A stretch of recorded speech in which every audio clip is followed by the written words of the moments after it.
পাপের ধারণাটি বিচিত্র। মানুষ পাপ করে, কিন্তু ঈশ্বর আমাদের এত ভালোবাসেন যে তিনি তা উপেক্ষা করবেন। হয়তো তিনি সাময়িকভাবে রেগে যাবেন, কিন্তু অবশেষে মেনে নেবেন, কারণ তিনি আমাদেরকে অনেক বেশি ভালোবাসেন। কারণ আমরা বিশেষ মানুষ, আমরা সুবিধাপ্রাপ্ত, আমরা বাছাইকৃত জাতি, তাই আমরা যা খুশি তাই করতে পারি। আমরা তার অবাধ্য হলে তিনি অসন্তুষ্ট হন, কিন্তু ততটা না, এটা কিছু না। لن تمسنا النار إلا أياما معدودة। আগুনে পুড়তে হলেও তা অল্প কয়েকদিনের বেশি হবে না, এরপর সব ঠিক হয়ে যাবে। খ্রিস্টানদের পাপের ধারণাটি ছিল বেশ ভারী। খ্রিস্টানদের পাপের ধারণাটি ছিল আদম আলাইহিসসালাম সেই গাছের ফল খেয়েছিলেন, এবং যেহেতু তিনি সেই গাছের ফল খেয়েছিলেন, ঈশ্বর আদমের উপর এতটাই ক্রুদ্ধ হয়েছিলেন যে তিনি তাকে অভিশাপ দিয়েছেন। আমরা এই পৃথিবীতে মৃত্যুর সম্মুখীন হই আদমের ভুলের কারণে, এবং এই পৃথিবীতে আমাদের কঠোর পরিশ্রম ও কষ্ট করতে হয় আদম আলাইহিসসালামের ভুলের কারণেই।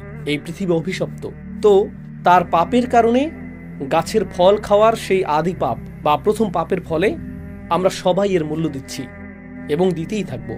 আর সেই মূল্য এতটাই ভারী যে আপনি যতই ভালো কাজ করেন না কেন তা যথেষ্ট নয়, আপনি মুক্তি পেতে পারবেন না। আপনি অত্যন্ত পাপী, আপনি অত্যন্ত বিপর্যস্ত। তাই তাদের এমন একজনকে দরকার ছিল, ঈশ্বরকে তার নিজের পুত্র হিসেবে কাউকে পাঠাতে হয়েছিল মানবজাতির পাপের মূল্য পরিশোধের নিমিত্তে উৎসর্গ হওয়ার জন্য। কারণ মানুষ যাই করুক না কেন কখনোই তাদের পাপের মূল্য শোধ করতে পারবে না। ঈশ্বরকে বিশেষ কাউকে পাঠাতে হয়েছিল তাদের পাপের মূল্য শোধ করার জন্য। এটাই পাপ সম্পর্কে তাদের ধারণা। আর কোরআন যা বলছে তা হলো, এটি আমাদেরকে আদম আলাইহিসসালামের ঘটনার প্রথম পাপটির প্রসঙ্গে নিয়ে যায়। যদি আপনি এটাকে পাপ বা ভুল বলতে চান একজন মানুষের দ্বারা সংঘটিত, সেটি ছিল প্রথম অবাধ্যতা। কোরআন আমাদেরকে আদম আলাইহিসসালামের ঘটনায় ফিরিয়ে নিয়ে যায়। সংক্ষিপ্ত এই আলোচনায় আমরা যা শিখব তার মধ্যে একটি হলো, যেই মুহূর্তে তারা দুজনেই সেই গাছের ফল খেলেন আলাইহিমুসসালাম, আল্লাহ আজ্জা ওয়া জাল্লা বলছেন, بدت لهما سوآتهما। সহজভাবে বলতে গেলে তাদের পোশাক খুলে গিয়েছিল। আদম এবং হাওয়া দুজনেই তৎক্ষণাৎ বিবস্ত্র হয়ে গিয়েছিলেন। আপনি হয়তো ভাবছেন কেন আল্লাহ আমাদেরকে এটা বললেন। প্রসঙ্গক্রমে বাইবেলে এই ঘটনাটি সম্পূর্ণ ভিন্ন। শুধুমাত্র তাদের পোশাকই সরানো হয়নি, তারা লজ্জিত হয়েছিলেন এবং তারা গাছ বা ঝোপের আড়ালে লুকাতে শুরু করেছিলেন। আর ঈশ্বর তাদের উপর রেগে যান এবং তিনি চারপাশে খুঁজতে শুরু করেন, কিন্তু খুঁজে পাননি। এটা খ্রিস্টানদের বর্ণনা। অবশেষে তিনি তাদেরকে খুঁজে পান এবং তাদের অভিশাপ দেন। কোরআনের বর্ণনাটি অবশ্যই তেমন নয়, কারণ আল্লাহ হলেন আল আলিম। তাদের পোশাক খুলে গিয়েছিল, আল্লাহ এইটুকু উল্লেখ করেছেন। بدت لهما سوآتهما। তাদের দেহ অনাবৃত হয়ে গেল এবং তারপর তারা জান্নাতের পাতা দিয়ে নিজেদেরকে ঢাকতে শুরু করলেন। وطفقا يخصفان عليهما من ورق الجنة। তারা এটাই করতে শুরু করলেন। প্রশ্ন হলো, আমরা এটা থেকে কি শিখতে পারি? কেন আল্লাহ আমাদেরকে এই খুঁটিনাটি বলছেন? আল্লাহ আজ্জা ওয়া জাল্লা সম্ভবত এই আয়াতে পাপ এবং বিবস্ত্র হওয়ার মধ্যে একটা সংযোগ স্থাপন করেছেন। সেই সংযোগটি কি? সংযোগটি হলো, যখন আমি পাপ করি, যখন আপনি পাপ করেন, মানুষ তা দেখে না, কেউ তা দেখে না। আপনি এমন কাজ করতে পারেন যা সম্পর্কে কেউ জানে না। আপনি কারো সামনে চিহ্নিত নন, কোনো ক্যামেরা চালু ছিল না, কোনো সাক্ষী ছিল না, তাই না? মানুষ জানে না, আপনার বাবা মা জানে না, আপনার জীবনসঙ্গী জানে না, আপনার ভাই বোন জানে না, মানুষ জানে না। প্রথম যে শিক্ষা আল্লাহ আমাদেরকে দিচ্ছেন, কে জানলো বা না জানলো তাতে কিছু যায় আসে না। প্রত্যেকবার পাপ করার সময় আপনি যেন আল্লাহর সামনে বিবস্ত্র, আপনি আল্লাহর সামনে উন্মোচিত এবং আপনি নিজের সামনে উন্মোচিত। পাপের দুজন সাক্ষী থাকে। প্রথম সাক্ষী হলেন স্বয়ং আল্লাহ এবং দ্বিতীয় সাক্ষী আপনি নিজে। সেখানে অন্য কেউ ছিল কিনা তা বড় বিষয় নয়। যদি অন্য কেউ সেখানে থাকতো আপনি লজ্জিত হতেন। আল্লাহ যা বলছেন, আসলে আপনার ভিতরে এমন কিছু আছে, আমার ভিতরে এমন কিছু আছে যা এমনিতেই আমাদেরকে লজ্জিত করে। আমাদের ভিতরে একটি বিবেক আছে। এটা এমন, আল্লাহ আদম আলাইহিসসালামের কাছে প্রকাশ করেননি যে তোমার পোশাক পরা উচিত। তখনও এই ধরনের কোনো শিক্ষা ছিল না। যদিও এমন কোনো শিক্ষা ছিল না, তবুও যেই মুহূর্তে পোশাক খুলে গেল তারা সাথে সাথে নিজেদের ঢাকার চেষ্টা করলেন, কারণ তারা লজ্জা অনুভব করছিলেন। তারা বিব্রত ও লজ্জিত বোধ করছিলেন। আল্লাহ তাদেরকে অপমানিত বোধ করতে বলেননি। আল্লাহ সেটা মানুষের ফিতরাতের মধ্যে, মানুষের স্বভাবের মধ্যে দিয়ে দিয়েছেন। আমার ভিতরে এমন কিছু আছে এবং আপনার ভিতরে এমন কিছু আছে যা বলে যে এটা একটা লজ্জাজনক বিষয়। এজন্য না যে মানুষ জেনে ফেলবে, বরং এটা আমার নিজের আত্মার জন্যই লজ্জাজনক। আমি এমন হতে চাই না, আমি নিজেকে অপমানিত করতে চাই না। আর তারা মরিয়া হয়ে যে কোনো উপায়ে নিজেদেরকে ঢাকার চেষ্টা করছিলেন, ঠিক যেমন আমরা কোনো ভুল করে ফেললে নিজেদেরকে যে কোনো উপায় ঢাকতে চাই। একটা মরিয়া ভাব থাকে। এটা শুধুমাত্র মানুষের চোখের আড়ালে নিজেদের ঢাকা নয়, নিজেকে ঢাকার আরও একটি মাত্রা রয়েছে। আর তা হলো, যখন আমি কোনো ভুল করি তা স্বীকার করা আমার জন্য কঠিন। আমি ভান করতে চাই যে আমি বিবস্ত্র নই। নিজেকে রক্ষা করার জন্য, নিজেকে ঢাকার জন্য আমি সম্ভাব্য সব কিছুই করি। আপনি হয়তো এমন মানুষ চিনেন যাদের কাছে গিয়ে যদি বলেন আপনি কি কখনো ভুল করেছেন, তারা বলে না, আমি কখনো ভুল করিনি। আপনি কিসের কথা বলছেন? আমার একমাত্র ভুল ছিল আপনার কথা শোনা। তারা স্বীকার করে না যে তারা ভুল করে, তারা স্বীকার করে না যে তারা ভুল। অনেক ক্ষেত্রে আপনার পরিবারেই এমন মানুষ থাকে। আর যখন একজন মানুষের জন্য স্বীকার করা কঠিন হয় যে আমি আমার জীবনে কখনো ভুল কিছু বলিনি, তারা নিজের কাছেও তা স্বীকার করতে পারে না। জানেন এটা কি? তারা নিজেদেরকে ঢাকতে মরিয়া। তারা নিজেদেরকে একটি নেতিবাচক রূপে দেখাটা মেনে নিতে পারে না। তাই তাদের ভান করতে হয় যে কখনো কোনো ভুল হয়নি। তারা ঢাকতে থাকে এবং ঢাকতে থাকে। তাই এখন সেই অবস্থা থেকে আল্লাহ বর্ণনা করছেন, فعصى آدم ربه। এটা অনুবাদ করা কঠিন, কারণ নবীদের প্রতি আমাদের ইসমাত রয়েছে, নবীদের জন্য আমাদের সম্মান ও মর্যাদা রয়েছে। কিন্তু আল্লাহ যা বলার তাই বলেন, তাই না? والله يقول الحق وهو يهدي السبيل। আল্লাহ সত্য বলেন এবং তিনি সত্য প্রকাশে রাখ ঢাক করেন না। আয়াতটির আক্ষরিক অর্থ হলো আদম আলাইহিস সালাম তার রবের অবাধ্য হয়েছিলেন। আয়াতটি এটাই বলছে। فعصى آدم ربه فعصى آدم ربه। এখন এই ইসিয়ানের বিষয়টি, যেটিকে আমরা অবাধ্যতা হিসেবে অনুবাদ করছি, তা আসলে আসা বিশেষ্য থেকে এসেছে। আসা অর্থ লাঠি বা ছড়ি, যেমন মুসা আলাইহিস সালামের আসা, তাই না? আর আসার ধারণাটি হলো সুলব, কোনো কিছু কঠিন হওয়ার ধারণা, কোনো শক্ত জিনিস। পাপের ধারণাটি হলো আমার এবং আপনার হৃদয় স্বাভাবিকভাবেই কোমল হওয়ার কথা। এটা আল্লাহর স্মরণে পরিপূর্ণ থাকার কথা। আল্লাহ এভাবেই আমাদেরকে তৈরি করেছেন। আর যখন কোনো পাপ সংঘটিত হয় এবং তা উন্মোচিত হয়, সাথে সাথেই হৃদয় বলে তোমার ভুল ঢেকে ফেলো, তোমার ভুল ঢেকে ফেলো, প্রতিক্রিয়া দেখাও। তাই যে মুহূর্তে আমি পাপ করতে যাচ্ছি, সেই মুহূর্তে ক্ষণিকের জন্য আমার হৃদয় কঠিন হয়ে যায়, শক্ত হয়ে যায়। আর আমি নিজেকে বলি আমি জানি এটা ভুল, কিন্তু এটা আমি করবই, আমি পরোয়া করি না। এটা নিয়ে ভাবা বন্ধ করো, শুধু এগিয়ে যাও, শুধু সামনে চলো। এবং আপনি আপনার ভেতরের ভালোটিকে স্তব্ধ করে রাখেন এবং নিজের বিরুদ্ধে কঠোরতা দেখান। পাপ কাজে লিপ্ত হতে আপনি নিজের বিরুদ্ধে কঠোর হয়ে ওঠেন। ঠিক সেই মুহূর্তে, স্থায়ীভাবে নয়, অন্তত সেই মুহূর্তে। তারপর আল্লাহ শুধু এই পর্যন্ত বলে ছেড়ে দেননি যে আদম তার অবাধ্য হয়েছিলেন, তারপর তিনি তওবা করেছিলেন এবং আল্লাহ তাকে ক্ষমা করেছিলেন। আমরা ঘটনাটি জানি, কিন্তু আল্লাহ আরো একটি শব্দ যোগ করেছেন। তিনি বলেছেন فغوى فغوى وعصى آدم ربه فغوى তারপর ثم اجتباه ربه فتاب عليه وهدى। তো গওয়া শব্দটি এখানে কি করছে? গওয়া শব্দটির সহজ অনুবাদ হলো তিনি পথ হারিয়েছিলেন বা পথ ভ্রষ্ট হয়েছিলেন। কিন্তু আরবিতে গাই অর্থ হলো ضل عن المطلوب। যখন একজন ব্যক্তি তার পথ হারিয়ে ফেলে, তার কোথাও যাওয়ার কথা ছিল কিন্তু সে অন্য পথে চলে গিয়েছে। আদম আলাইহিস সালাম যখন সেই ভুলটি করেন, তিনি এক মুহূর্তের জন্য অনুভব করেন এখন আমি কি করব, আমার কি করা উচিত। প্রসঙ্গত তিনি প্রথম মানুষ এবং কোনো মানুষের দ্বারা সংঘটিত এটাই প্রথম ভুল। আল্লাহ তখনও নাজিল করেননি যে ভুল করলে ইস্তিগফার করো, তাওবা করো, ভুল করলে আল্লাহর দিকে ফিরে এসো, ভুল করলে এই জিকির করো। যখন তুমি ভুল করো এর পুনরাবৃত্তি করো না, আল্লাহর কাছে প্রতিজ্ঞা করো তুমি আর ভুলটি পুনরাবৃত্তি করবে না। যখন তুমি ভুল করবে শুধু মনে রাখবে আল্লাহ আল গফুর আর রহিম, চিন্তা করো না। এর কোনো কিছুই তখনও নাজিল হয়নি, তিনি এর কিছুই জানেন না। আমরা জানি যে আল্লাহ এই বিষয়গুলো নাজিল করেছেন, কিন্তু তার কোনো ধারণাই নেই। তিনি শুধু এটুকুই জানেন যে তিনি জান্নাতে প্রবেশের আগে ইবলিসকে দেখেছিলেন, তিনি পুরো ঘটনাটি দেখেছিলেন। তিনি দেখেছিলেন আল্লাহ হুমকি দিচ্ছেন আদমের সন্তানদের মধ্যে যারা ইবলিসের অনুসরণ করবে আমি তাদের দিয়ে জাহান্নাম পূর্ণ করব। তিনি শুধু এটুকুই জানেন, তিনি আর কিছু জানেন না। তারপর তিনি শুধু এটুকুই জানেন যে আল্লাহ তাকে জান্নাতে রাখার সময় বলেছেন এই গাছের কাছেও যেও না, শয়তানের অনুসরণ করো না, আর যদি তুমি তা করো তাহলে তুমি ব্যর্থ এবং পথভ্রষ্ট হবে। তিনি শুধু এটুকুই জানেন। তাই যেই মুহূর্তে তিনি পাপ করেছিলেন তিনি জানতেন না আল্লাহ তাকে কিভাবে দেখবেন। আমি কি একজন ব্যর্থ মানুষ? আমার অবস্থান কি এখন ইবলিসের মতোই? আমি কি প্রত্যাখ্যাত? আমি কি পুরোপুরি ব্যর্থ হয়েছি? আমি কি জীবনে ব্যর্থ? এখান থেকে ফেরার কি কোনো পথ নেই? আল্লাহ কি আমার সাথে আর কখনো কথা বলবেন? গোটা জান্নাত আমার কাছে ছিল, শুধু একটি গাছ থেকে দূরে থাকার কথা ছিল, আর আমি সেই একটি গাছ থেকেই দূরে থাকতে পারলাম না। এটা তো কঠিন নির্দেশনাও ছিল না। আমি কিভাবেই ফাঁদে পড়লাম? আমি নিজের সাথে এটা কিভাবে করতে পারলাম? তিনি নিজের উপর রাগান্বিত। তিনি জানেন না নিজের সাথে কি করবেন। যেখানে থাকার কথা ছিল তিনি সেখান থেকে হারিয়ে গেছেন। আমার কোথায় যাওয়ার কথা? পোশাকটি কি কখনো ফিরে আসবে? আমি কি এই পাতা পরেই থাকবো? আল্লাহ আমাকে কি বলবেন?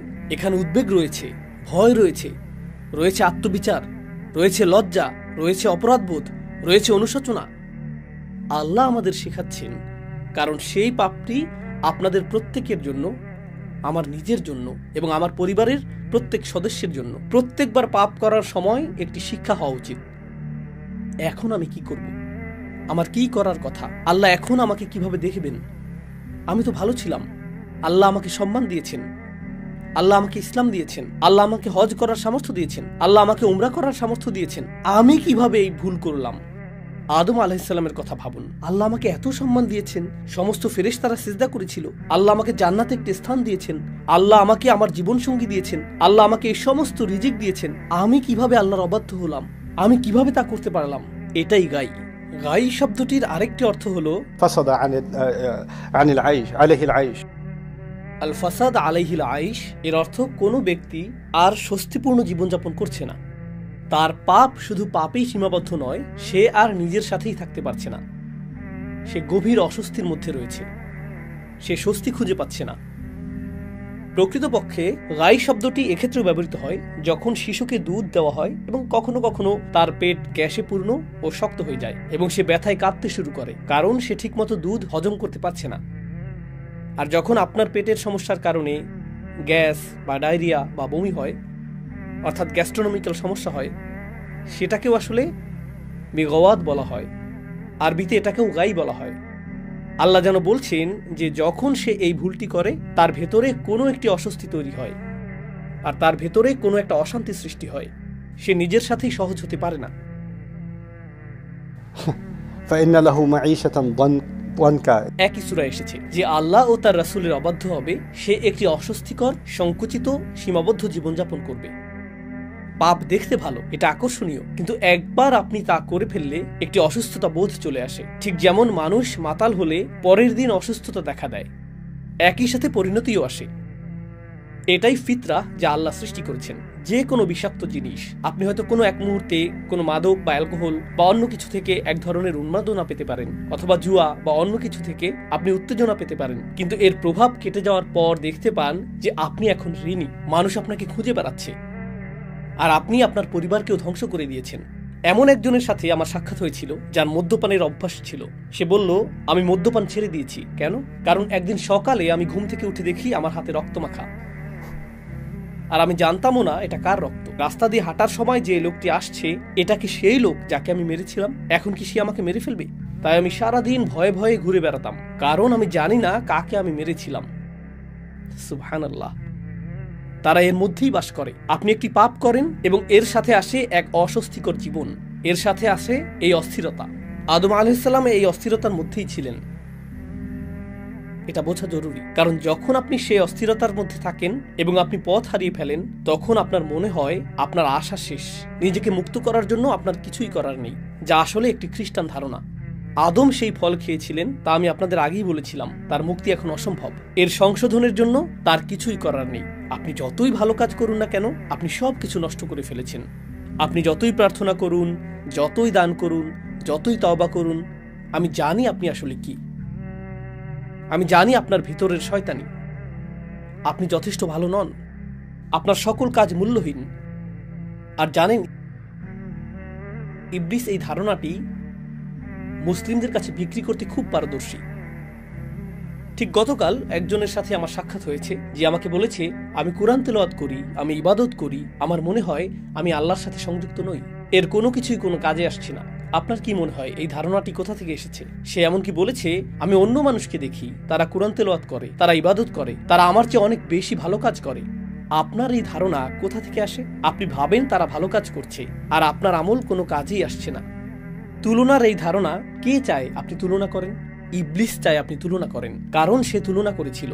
ইবলিস চায় আপনি ভাবুন আপনি যাই করেন তা যথেষ্ট নয়, কারণ তার উদ্দেশ্য হলো আপনাকে বিশ্বাস করানো যে আপনি যথেষ্ট ভালো নন। আপনি এতটাই ভালো যে সমস্ত ফেরেশতারা সিজদা করেছিল। কিন্তু ইবলিসের কাজ হলো আপনাকে বোঝানো আপনার কোনো কাজই আপনাকে মুক্তি দিতে পারে না, আপনি একটি ভুল করছেন আর আপনি শেষ। কেন? কারণ ইবলিস একটি ভুল করেছিল এবং সে বিশ্বাস করেছিল সে শেষ। সুতরাং সে চায় আপনি তাই বিশ্বাস করুন যা সে বিশ্বাস করে। আসলে এটাই গাই। যেমনটি আল্লাহ বলেছেন, আদম ভুল করার পর এই গাই অনুভব করেছিলেন। হারিয়ে যাওয়ার এই অনুভূতি, এই অস্বস্তি, এই যে আমি আমার পথ হারিয়ে ফেলেছি, আমি যেখানে ছিলাম সেখানে নেই, ঠিক এই অনুভূতিটাই ইবলিস অনুভব করেছিল। সে আল্লাহকে বলেছিল فبما أغويتني একই শব্দমূল থেকে, আপনি আমাকে গাই অনুভব করিয়েছেন এবং সেই কারণেই আমি তাদেরকে পথভ্রষ্ট করব।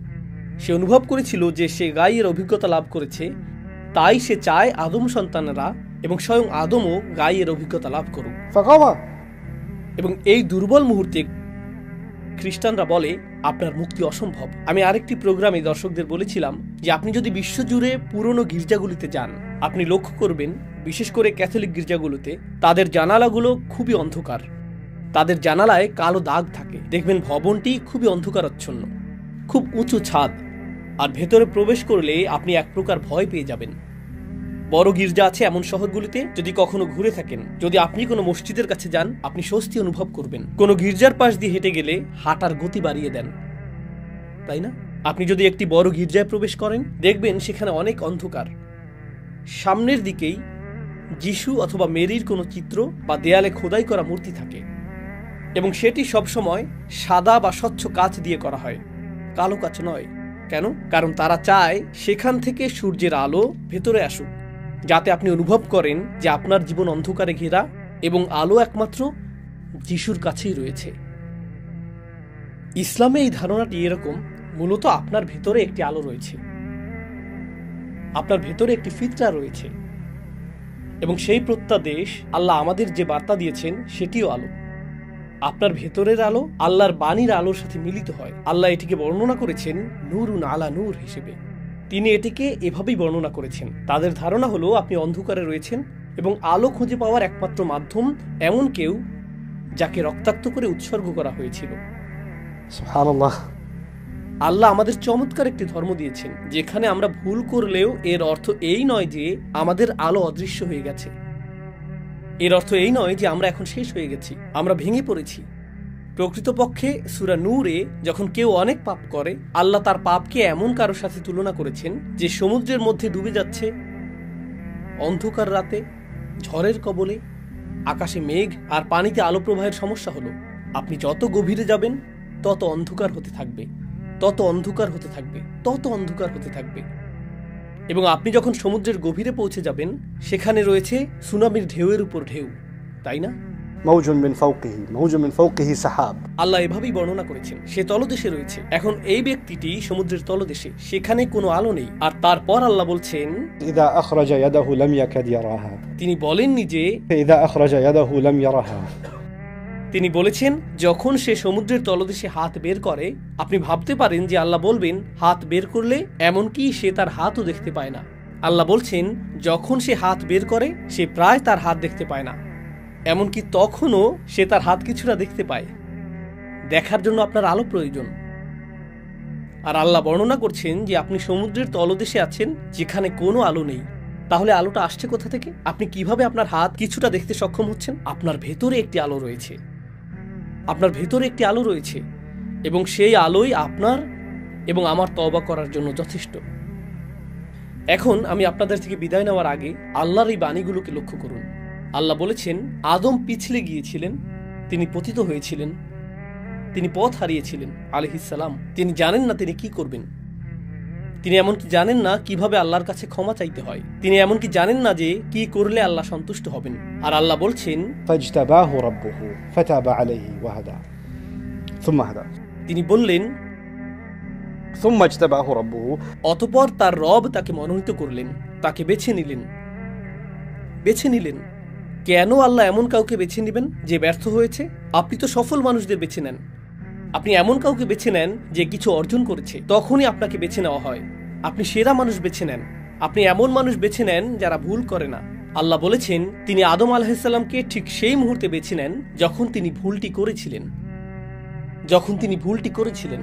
ভুল করলে আমাদের রব আমাদেরকে ত্যাগ করেন না, প্রকৃতপক্ষে সেই মুহূর্তেই তিনি আমাদেরকে বেছে নেন। তাহলে এর অর্থ কি? তিনি আমাদেরকে এমন বাণী শিখানোর মাধ্যমে বেছে নেন যা আমরা তার কাছে প্রত্যাবর্তনের জন্য বলতে পারি। এটা আল্লাহর পক্ষ থেকে একটা সম্মান। অধিকাংশ মানুষ জানে না কিভাবে সৃষ্টিকর্তার কাছে ফিরে আসতে হয়, তারা জানে না।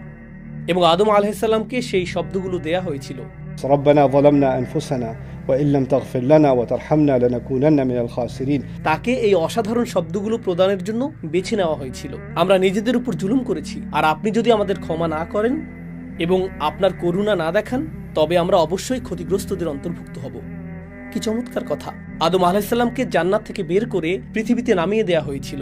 আদম আলাইহিসসালাম আল্লাহর অবাধ্য হয়েছিলেন, তার পোশাক খুলে নেওয়া হয়েছিল। আদম আলাইহিসসালামের সাথে অনেক লজ্জাজনক ঘটনা ঘটেছে এবং সেই সমস্ত লজ্জার শেষে তিনি এই শব্দগুলোর মাধ্যমে আল্লাহর দিকে ফিরেন এবং বলেন, হে আল্লাহ, আপনি যদি ক্ষমা না করেন এবং রহমত প্রদর্শন না করেন আমি ক্ষতিগ্রস্তদের অন্তর্ভুক্ত হব। এর অর্থ কি? আমি এখনো ক্ষতিগ্রস্তদের অন্তর্ভুক্ত নই। যা কিছু ঘটেছে এখনো আমি খাসির নই, এখনো ক্ষতিগ্রস্ত নই। আমি ক্ষতিগ্রস্ত হব যদি আপনি আমাকে ক্ষমা না করেন। তিনি বিশ্বাস করেন না যে আল্লাহ তাকে ক্ষমা করবেন না বা তিনি ক্ষমার অযোগ্য, তিনি তা বিশ্বাস করেন না। আল্লাহ তাকে এই শব্দগুলো দিয়েছেন এটা জানানোর জন্য যে তোমাকে ক্ষমা চাইতে হবে। খ্রিস্টান ধারণাটি হলো তুমি ক্ষমার অযোগ্য। ইহুদি ধারণাটি ছিল তোমার ক্ষমা চাওয়ারই প্রয়োজন নেই, ঈশ্বর তোমাকে অনেক বেশি ভালোবাসেন, তিনি নিজে থেকেই ক্ষমা করে দিবেন। আদমকে বলা হচ্ছে তোমার ক্ষমা নিশ্চিত নয়, বরং তোমার শাস্তিও নিশ্চিত নয়। তোমাকে দেখাতে হবে যে তুমি সত্যি অনুতপ্ত। সুতরাং তুমি যা করেছো তার জন্য তোমাকে দায়িত্ব নিতে হবে। রব্বানা যালামনা আনফুসানা, আমি দায়িত্ব নিচ্ছি। হে আল্লাহ, আমরা নিজেদের প্রতি জুলুম করেছি, এখন আমরা আপনার ক্ষমা চাই। আর যদি আমরা আপনার ক্ষমা না পাই তবে আমরা ক্ষতিগ্রস্তদের অন্তর্ভুক্ত হব। وإن لم تغفر لنا وترحمنا لنكونن من الخاسرين। সুতরাং আল্লাহ বলেন ফাতাবা আলাইহি, যখন আপনি আন্তরিকভাবে আল্লাহর দিকে ফিরেন তখন ভুলটা কি ছিল তা কোনো বিষয় নয়। কিন্তু ভুলের আগে এবং ভুলের পরে দুটি ভিন্ন জীবন। ভুলের আগে তিনি ছিলেন জান্নাতে, ভুলের পরে তিনি পৃথিবীতে, তাই না?